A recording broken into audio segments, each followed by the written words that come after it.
नमस्कार, जय जोहार। क्या आप भी गवर्नमेंट एग्जाम्स की तैयारी करना चाहते हैं? क्या आप भी मेमोरी टेक्निक्स और ट्रिक्स के जरिए बहुत ही कम समय में स्मार्ट स्टडी करना चाहते हैं? क्या आप चाहते हैं कि सीजी व्यापम टॉपर आपको पढ़ाए? तो डाउनलोड करिए योगेंद्र साहू क्लासेस ऐप। यहाँ 10 से अधिक गवर्नमेंट एग्जाम्स क्रैक करने वाले और सीजी व्यापम टॉप करने वाले योगेंद्र सर CGPSC और सीजी व्यापम के अंतर्गत होने वाले सभी एग्जाम्स की तैयारी कराएं। तो डाउनलोड करिए Yogendra Sahu classes app to be the best, learn from the best.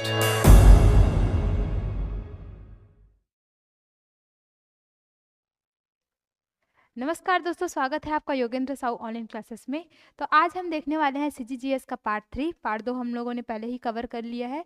ये आपके आगामी सभी परीक्षाओं के लिए बहुत ही लाभदायक रहेगा, चाहे प्रयोगशाला परिचालक हो, हॉस्टल वार्डन हो या कृषि मंडी का हो। सभी में छत्तीसगढ़ का पोर्शन पूछा जाएगा, तो उसके लिए बहुत ही फायदेमंद रहेगा। MCQ करते हुए हम इसके बहुत सारे पोर्शन कवर कर लेंगे।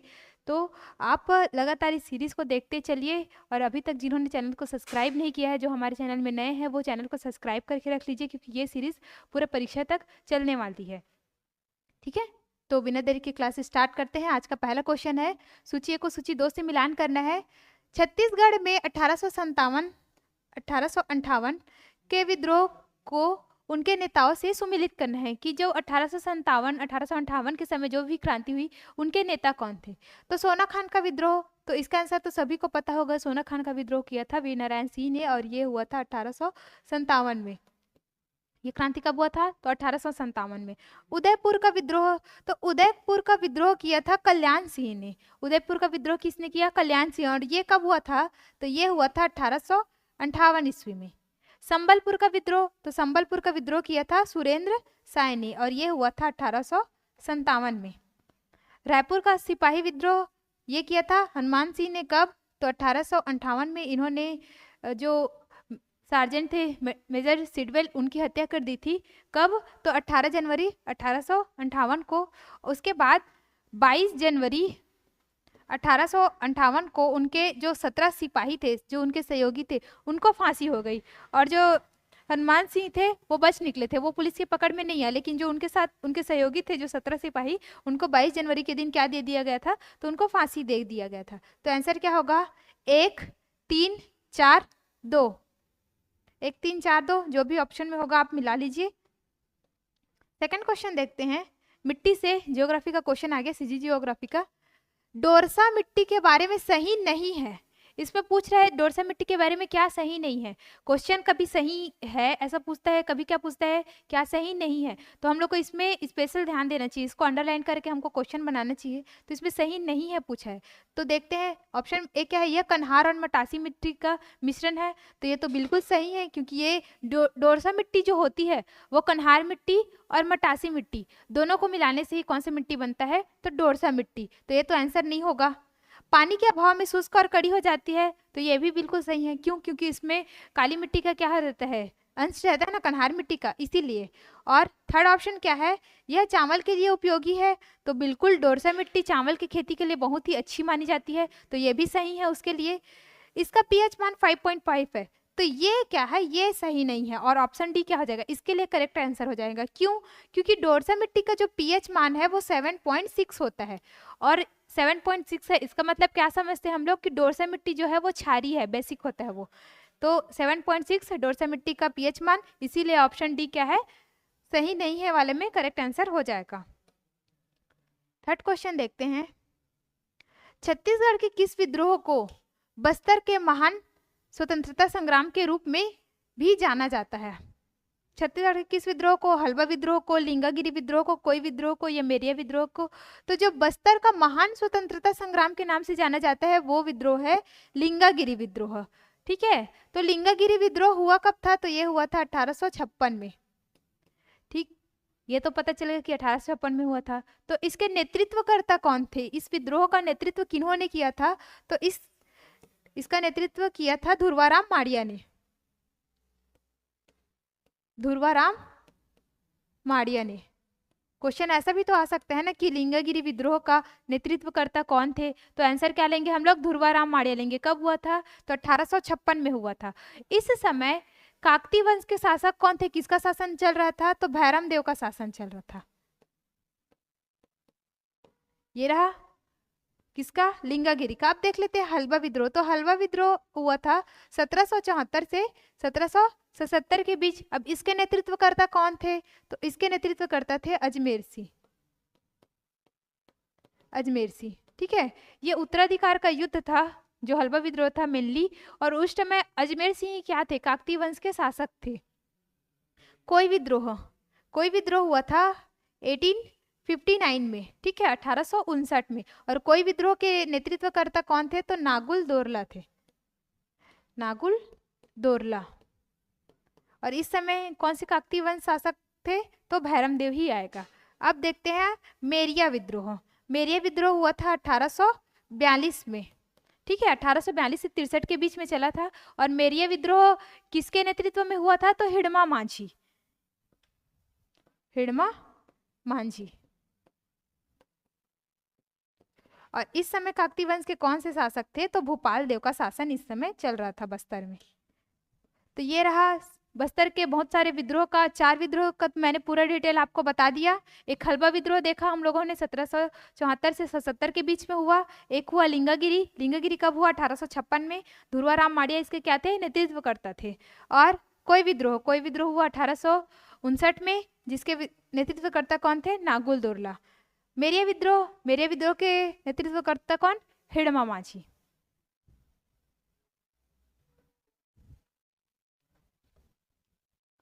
चौथा क्वेश्चन देखते हैं छत्तीसगढ़ी साहित्य से कि तुलसी के बिरवा जगाए के रचनाकार कौन थे। तुलसी के बिरवा जगाए के रचनाकार कौन थे, हरि ठाकुर, गंगाधर दुबे, नरेंद्र देव वर्मा या अमृतलाल दुबे। तो तुलसी के बिरवा जगाए, तुलसी को अधिकतर हम लोग क्या मानते हैं, अमृत के समान मानते हैं। तो इसका सही आंसर क्या होगा, अमृतलाल दुबे। ऐसा याद करके, रिलेट करके आप लोग याद कर सकते हो कि कैसे याद रखेंगे, क्योंकि इतने सारे साहित्यकार हैं, साहित्य है, उनकी रचनाएं इतनी सारी है, तो कुछ रिलेट करके ही याद रखोगे तब वो अंत में याद रहेगा। और आप सभी मुझे बताएंगे कि हरि ठाकुर की रचनाएं कौन कौन सी है, इसके साथ ही नरेंद्र देव वर्मा की भी रचना। चूंकि आज छत्तीसगढ़ राज्य स्थापना दिवस है, तो नरेंद्र देव वर्मा जी के द्वारा रचित गीत अरपा पैरी के धार, इसको क्या राजगीत बनाया गया था 2019 राज्योत्सव के टाइम। तो ये तो आज के लिए एक खास बात हो गया, ठीक। 5वां क्वेश्चन देखते हैं। प्रदेश में गोंड जनजाति के बाद दूसरी सर्वाधिक आबादी वाली जनजाति कौन सी है। मतलब सबसे पहला तो हमको इसके बारे में क्या जानकारी मिल रहा है कि जो जनजाति है उसमें सबसे सर्वाधिक जनजाति किसका है, मतलब जनसंख्या किसका है, तो गोंड जनजाति का।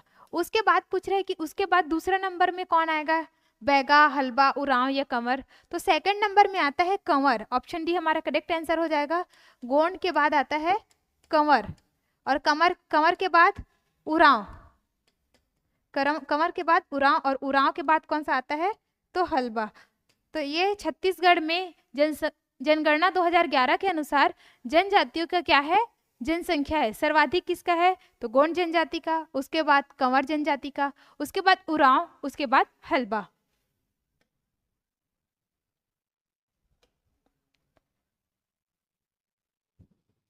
देखिए प्रयोगशाला परिचालक का जो सिलेबस दिया है उसमें पूरा CGCS दे दिया है, ठीक है, और 40 नंबर का है। तो देखो उसमें छत्तीसगढ़ के हर पोर्शन से क्वेश्चन आएंगे, उसके भूगोल से, उसके इतिहास से, उसके लोक कला संस्कृति से, जनजाति से, यहाँ तक कि पंचायती राज से भी क्वेश्चन आएगा। इसीलिए पंचायती राज के क्वेश्चन मैंने यहाँ रखे हैं ताकि आपका थोड़ा बहुत प्रैक्टिस हो जाए। और अगर आपको प्रयोगशाला परिचालक की तैयारी बेहतर करनी है तो आप योगेन साहू क्लासेस ऐप डाउनलोड करके वहाँ से कोर्स परचेस कर सकते हैं, या फिर 8770123687 इस नंबर पर कॉल करके भी आप लोग कोर्स या टेस्ट सीरीज परचेस कर सकते हैं। तो 6 नंबर का देखते हैं क्वेश्चन क्या बोल रहा है। ग्राम पंचायत से किसे प्रत्यावर्तित किया जा सकता है। प्रत्यावर्तित मतलब रिकॉल, वापस बुलाया जाना, पंचायती राज में ये वर्ड है, ठीक है। तो ग्राम पंचायत में किसे प्रत्यावर्तित किया जा सकता है, सरपंच, उप सरपंच को, सरपंच या पंच को, उप सरपंच और पंच को, या ग्राम पंचायत के समस्त पदाधिकारियों को। तो हम लोग रिकॉल करेंगे तो पहले ये रिकॉल है किसमें, पंचायती राज के धारा 21A में है। कौन सी धारा में इसका वर्णन है, तो 21 का बोल सकते हो या 21A भी लिख सकते हो। इसमें रिकॉल का वर्णन है। तो किसको रिकॉल किया जा सकता है? तो सरपंच और पंच को किया जा सकता है। देखिए याद रखिए, सरपंच को वापस बुलाया जा सकता है और पंच को, ना कि उप सरपंच यहाँ पर आएगा। कौन सा आएगा? पंच आएगा। सरपंच तो हम लोग को याद रहेगा, लेकिन बाद में उप सरपंच और पंच में हम लोग कंफ्यूजन क्रिएट करेंगे। तो क्या इसका सही आंसर क्या होगा? पंच। 7वां प्रश्न क्या है? पंचायती राज संस्था में कौन दो पद धारण करता है? ठीक है, मतलब कौन, ऐसा कौन होता है जो एक पद पर रहते हुए भी दूसरा पद धारण करता है? सरपंच, उप सरपंच, जनपद पंचायत का अध्यक्ष या जिला पंचायत का उपाध्यक्ष। तो इसमें कौन कौन दो पद धारण करेंगे? तो एक तो उप सरपंच करेगा। कैसे? वो निर्वाचित कैसे होता है? निर्वाचित तो पंच के रूप में होता है, फिर बाद में वो लोग क्या करते हैं, अपने पंचों में से किसी एक को उप सरपंच घोषित करते हैं। तो उप सरपंच दो पद धारण कर लिया, एक तो वो पंच है और कौन से पद में है? उप सरपंच के भी पद में है। और जनपद पंचायत का अध्यक्ष भी होगा। क्यों? क्योंकि वो जनपद पंचायत के सदस्य के रूप में निर्वाचित होता है, ना कि अध्यक्ष के रूप में। तो सदस्य के रूप में निर्वाचित होगा, फिर सदस्य आपस में मिलकर किसी एक को मतलब अध्यक्ष निर्वाचित करेंगे, मतलब घोषित करेंगे। तो ये भी दो पद धारण कर लिया, एक तो सदस्य है और क्या है? अध्यक्ष है। और जिला पंचायत का उपाध्यक्ष भी क्या रहेगा? दो पद धारण करेगा। क्यों? क्योंकि वो निर्वाचित कैसे होता है? जिला पंचायत के सदस्य के रूप में होता है, बाद में फिर वो अपने बीच में से किसी एक को क्या बना देते हैं? उपाध्यक्ष बना देते हैं। तो उप सरपंच, जनपद पंचायत का अध्यक्ष, जिला पंचायत का उपाध्यक्ष, ये तीनों क्या कर रहे हैं? 2, 3, 4, ये क्या हो जाएगा? इसका सही आंसर हो जाएगा ऑप्शन सी। ठीक है, ये तीनों क्या कर रहे हैं? दो पद धारण कर रहे हैं।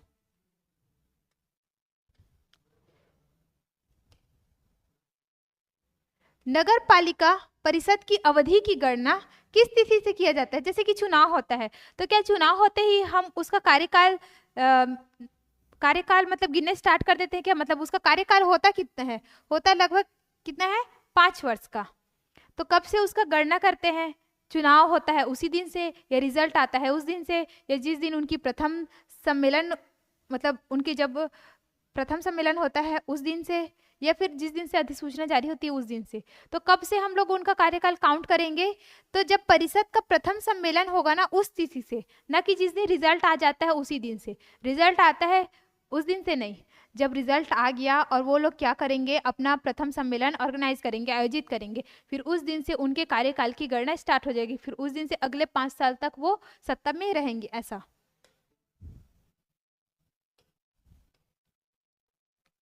कैलाश गुफा के संदर्भ में निम्न कथन पर विचार कीजिए। किस पे?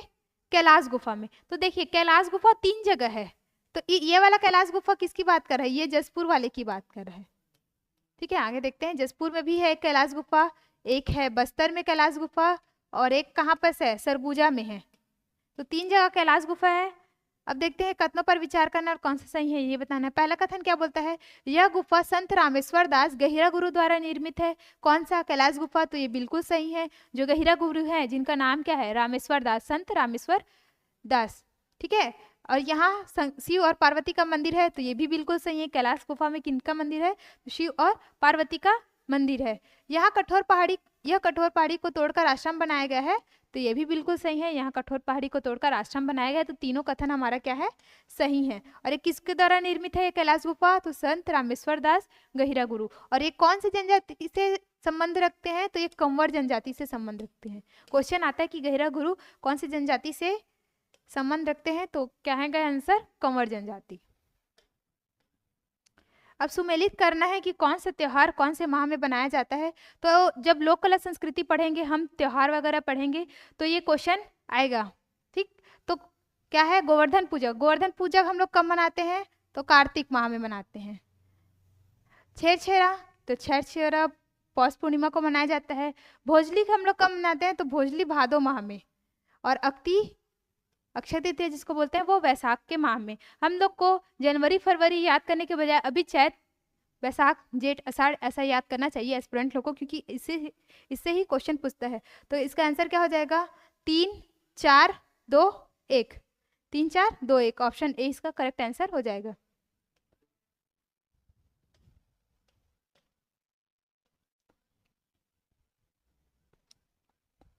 अब एक साइड दे दिया है खनिज, क्योंकि खनिज भी छत्तीसगढ़ के भूगोल में आएगा, तो खनिज से भी क्वेश्चन आ सकता है। एक साइड दिया है खनिज और एक साइड उनके भंडारित क्षेत्र, ये कौन कौन से क्षेत्र में पाया जाता है, इनको हमको सूची में मिलान करना है।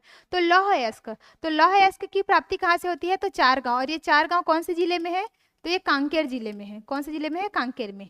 बॉक्साइट, तो बॉक्साइट, ये इसका आंसर तो सभी को पता है, फुटका पहाड़ी से बॉक्साइट की प्राप्ति होती है, और ये फुटका पहाड़ है कहाँ, तो ये है कोरबा में, फुटका पहाड़ है कोरबा में।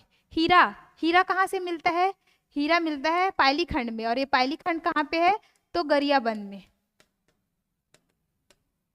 गरियाबंद में। और टीन, टीन की प्राप्ति होती है चित्तलनार, और ये चित्तलनार है सुकमा में।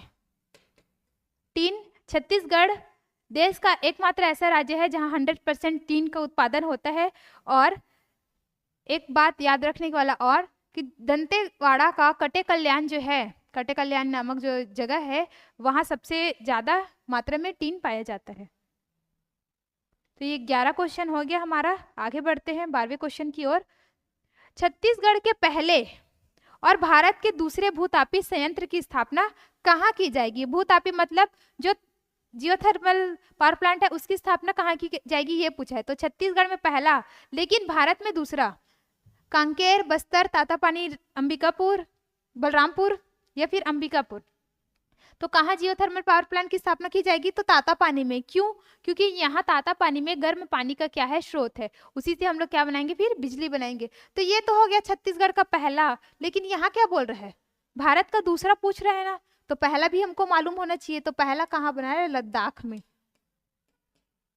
पहला जियोथर्मल पावर प्लांट बनेगा कहाँ, लद्दाख में। और दूसरा हमारे छत्तीसगढ़ के कहाँ, तातापानी, बलरामपुर। कौन से जिले में है अगर आया तो, बलरामपुर।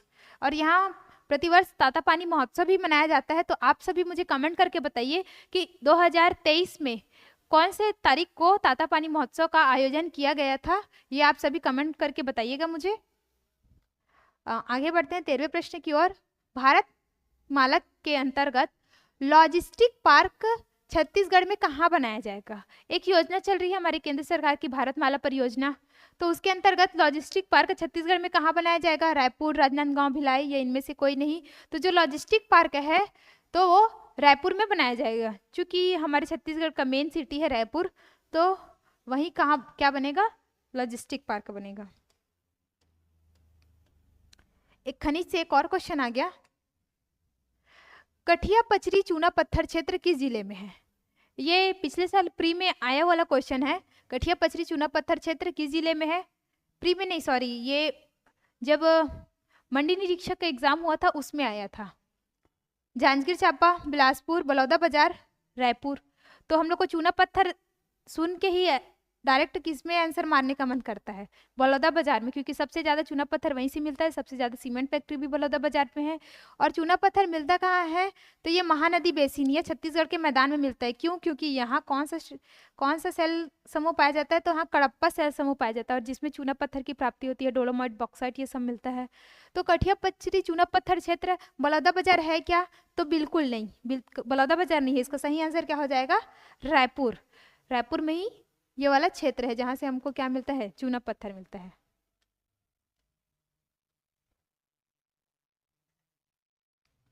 नेक्स्ट क्वेश्चन है, महानदी का पौराणिक नाम नीलोत्पला है। अब कुछ लोग बोलेंगे मैडम इतना इजी क्वेश्चन क्यों करा रहे हो, इतना पुराना क्वेश्चन क्यों करा रहे हो। पुराना क्वेश्चन भी आ सकता है, इजी क्वेश्चन भी आ सकता है। ऐसा टाइप का क्वेश्चन अभी हाल इस 2023 में जो प्री हुआ पीएससी 2022 उसमें ही पूछा गया था क्वेश्चन। तो हो सकता है इस बार भी और कभी पूछे तो पुराना क्वेश्चन पूछ दे। हमको सभी क्वेश्चन को हमको रिवाइज करना जरूरी है, पुराने को भी और नए को भी। ऐसा नहीं कि ये क्वेश्चन तो बहुत आउटडेटेड हो गया तो नहीं पूछा जाएगा, कभी भी कोई भी प्रश्न पूछा जा सकता है, इसीलिए हमको सभी चीज़ें रिवाइज करनी पड़ेगी। तो जो महानदी का पौराणिक नाम है क्या, नीलोत्पला। तो नीलोत्पला कौन से पुराण में इसका वर्णन है, तो नीलोत्पला वायु पुराण। इसको ऐसा याद रख लेना, हवा तो खैर हमको दिखता नहीं, लेकिन वायु जो है वो नीले रंग का होता है। इसको मैं एक और तरीके से याद की थी, इसका वर्णन सतयुग में होता है। तो जो सत्य है वो नीला होता है, ऐसे करके मैं याद कर ली थी। तो सतयुग नीला होता है और वायु भी क्या होता है, नीला होता है। तो वायु पुराण में नीलोत्पला, सतयुग में बोले वर्णन तो भी नीलोत्पला। लेकिन अगर बात आई किसकी, चित्रोत्पला नाम का वर्णन, चित्रोत्पला नाम का वर्णन कहाँ है, महानदी का, तो वो है स्कंद पुराण में। स्कंद पुराण में, स्कंद पुराण में उसका वर्णन है कि महानदी को चित्रोत्पला के नाम से भी जाना जाता था और ये प्रचलित था द्वापर युग में। इसके साथ ही महानदी को कनक नंदिनी, महानंदा के नाम से भी जाना जाता है।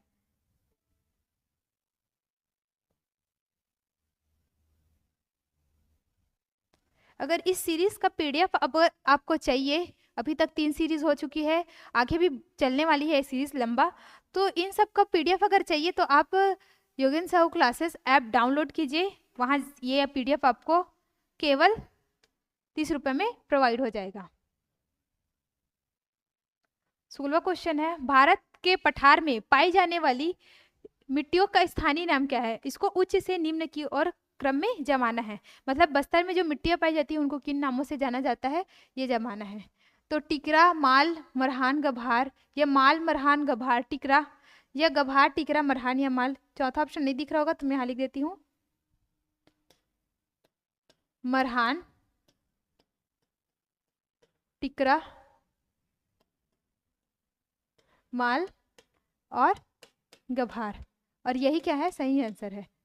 ठीक है, ऊंचे से नीचे की ओर आना है, मतलब ऊपर में क्या रहेगा, ऊपर में क्या रहेगा, तो ऊपर में रहेगा मरहान, फिर उससे नीचे वाली मिट्टी को क्या बोलेंगे हम लोग, टिकरा मिट्टी, उससे नीचे वाली मिट्टी को टिकरा मिट्टी, फिर उससे नीचे आए तो फिर उसको क्या बोलेंगे, माल, और सबसे नीचे वाले को गभार। तो ये क्लियर है आपको, मिट्टी का क्रम बस्तर में, बस्तर के पठार में पाई जाने वाली मिट्टी का क्रम है ये। अब सूची 1 को सूची 2 से मिलान करने वाला है, इतिहास का क्वेश्चन आ गया। इसमें 1818 से 1830 तक का किसका कार्यकाल चला था, तो ब्रिटिश अधीक्षकों का कार्यकाल चला था। बीच में ये क्या थे, मतलब ब्रिटिश अधीन मराठा शासनकाल चल रहा था इस टाइम, क्योंकि इस टाइम जो रघुजी तृतीय थे वो अल्पवयस्क थे, इसीलिए किनका शासनकाल चालू हो गया, ब्रिटिश अधीक्षकों का। तो कैप्टन एडमंड ये क्या थे, ये छत्तीसगढ़ के पहले ब्रिटिश अध्यक्ष थे। ठीक है, फर्स्ट ब्रिटिश अध्यक्ष कौन थे, कैप्टन एडमंड। इनके कार्यकाल में कौन सी घटना हुई थी, तो इनके कार्यकाल में हुआ था डोंगरगढ़ के जमींदार का विद्रोह, और ये कब हुआ था, तो ये हुआ था 1818 में। डोंगरगढ़ के जमींदार का विद्रोह कब हुआ था, 1818 में, और ये बहुत ही कम समय के लिए बने रहे ब्रिटिश अध्यक्ष, सिर्फ 1818 में। उसके बाद कैप्टन एगेन्यू आ गए। तो कैप्टन एगेन्यू सेकंड नंबर के ब्रिटिश अध्यक्ष थे, और ये सबसे लंबे समय तक भी शासन किए, 1818 से 1825 तक लगभग इनका शासनकाल चला था, किसका, कैप्टन एगेन्यू का। और इनके शासनकाल में कौन सी घटना हुई थी, तो इन्होंने क्या किया था, जो राजधानी थी उसको रायपुर में ट्रांसफर कर दिया था। तो पहले राजधानी कहाँ थी हमारी, रतनपुर में, रतनपुर से राजधानी रायपुर किन्होंने ट्रांसफर किया, तो कैप्टन एगेन्यू ने। ये कब काम किया इन्होंने, 1818 में ही किया, 1818 में ही। और इन्होंने 27 परगनों को 8 परगनों में बांटने का भी काम किया था। कैप्टन सैंडिस, कैप्टन सैंडिस के कार्यकाल में क्या हुआ था, इन्होंने बस्तर और करौद राज्यों में समझौता कराया था, उनके बीच जो लड़ाई हुई थी उसके बीच में समझौता कराया था कैप्टन सैंडिस ने। इसके साथ ही उन्होंने क्या, 2 तालुका का भी निर्माण कराया था। वो तालुका कौन कौन सा था, लोरमी और तरेंगा। तो ब्रिटिश काल में जो 2 तालुका बने, लोरमी और तरेंगा, वो किसके शासनकाल में बना था, कैप्टन सैंडिस के में। कैप्टन क्राफ्ट ये अंतिम ब्रिटिश अध्यक्ष थे, लास्ट वाले थे कैप्टन क्राफ्ट। इन्होंने क्या किया, जो ब्रिटिश सत्ता चल रही थी छत्तीसगढ़ में उसका हस्तांतरण 6 जून 1830 को क्या कर दिया, रघुजी तृतीय को सौंप दिया वापस से। और इसमें क्या हुआ, भोसले को सत्ता हस्तांतरण। यहाँ तक क्लियर हो गया आपको, आगे बढ़ते हैं। 18वां प्रश्न है, परित्राणाय साधु नाम छत्तीसगढ़ प्रशासन के किस विभाग का आदर्श वाक्य है। परित्राणाय साधु नाम विनाशाय च दुष्कृताम धर्म संस्थापनार्थ है संभवामि युगे युगे। ये एक श्लोक है श्रीमद् भगवद गीता का, उसका एक लाइन, परित्राणाय साधु नाम किसका आदर्श वाक्य है, पुलिस विभाग का, पर्यटन एवं संस्कृति विभाग का, शिक्षा विभाग का या वन विभाग का। तो ये है हमारे छत्तीसगढ़ के पुलिस विभाग का। इसका लोगो मैं आपको दिखाती हूँ, ये देखिए यहाँ लिखा है ना, परित्राणाय साधु नाम छत्तीसगढ़ पुलिस सत्यमेव जयते। और ये लोगो जो भी छत्तीसगढ़ के पुलिस अधिकारी हैं उनके बैच में लगा रहता है छत्तीसगढ़ पुलिस, और ये वन भाषा का सिंह। सन 2000 क्या दर्शाता है छत्तीसगढ़ राज्य स्थापना वर्ष। यहाँ पे लिखा है पट्टन साधुना, आप लोग को क्लियर नहीं दिखाई दे रहा होगा, बट आप लोग अपने मोबाइल में डाउनलोड करके देख सकते हैं। और पर्यटन एवं संस्कृति विभाग का अभी आइकॉन किसको बनाया गया, तो हमारे टाइगर बॉय चेंद्रू को, और उसके जो टाइगर था टेम्बू उसको बनाया गया है।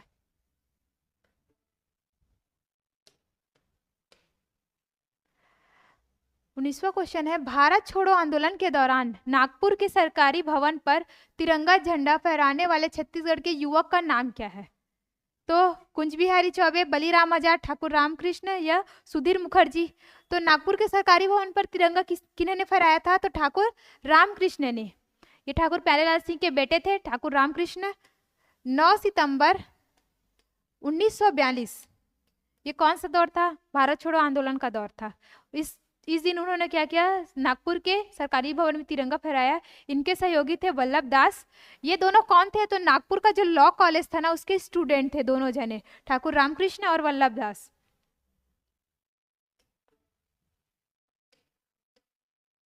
लास्ट क्वेश्चन है, छत्तीसगढ़ में भारत छोड़ो आंदोलन के दौरान निम्न में से किस राजनेता की पत्नी भी 6 माह के लिए जेल गई थी, तो ये थोड़ा अलग क्वेश्चन हो गया। तो पंडित रविशंकर शुक्ल, ठाकुर छेदीलाल, क्रांति कुमार भारती, डॉक्टर खूबचंद बघेल। तो क्या आएगा इसका सही आंसर, किसकी पत्नी साथ में गई थी जेल, तो वो है डॉक्टर खूबचंद बघेल जी की पत्नी। और डॉक्टर खूबचंद बघेल जी की मैंने रचनाएं बताई थी, नाटक बताए थे, करम चढ़ा, लेड़का सुजान, जनरल सिंह, बेटवा विभाव, ये सब क्या है, इनकी रचनाएं हैं, ये सभी नाटक है। ठीक है, तो ये रहा आज की सीरीज का अंतिम प्रश्न। और वीडियो अच्छा लगे तो वीडियो को लाइक कीजिए, जो क्वेश्चन मैंने पूछा है वो कमेंट करके बताइए। इसके साथ ही हमारे चैनल पे साइंस के भी MCQ सीरीज चल रहे हैं, जो कि आपके आगामी परीक्षा के लिए बहुत ही यूज़फुल रहेगा, तो आप बिल्कुल वो सीरीज़ देखिए और उसको अपने दोस्तों के साथ भी शेयर कीजिए। मिलते हैं नेक्स्ट वीडियो में, धन्यवाद।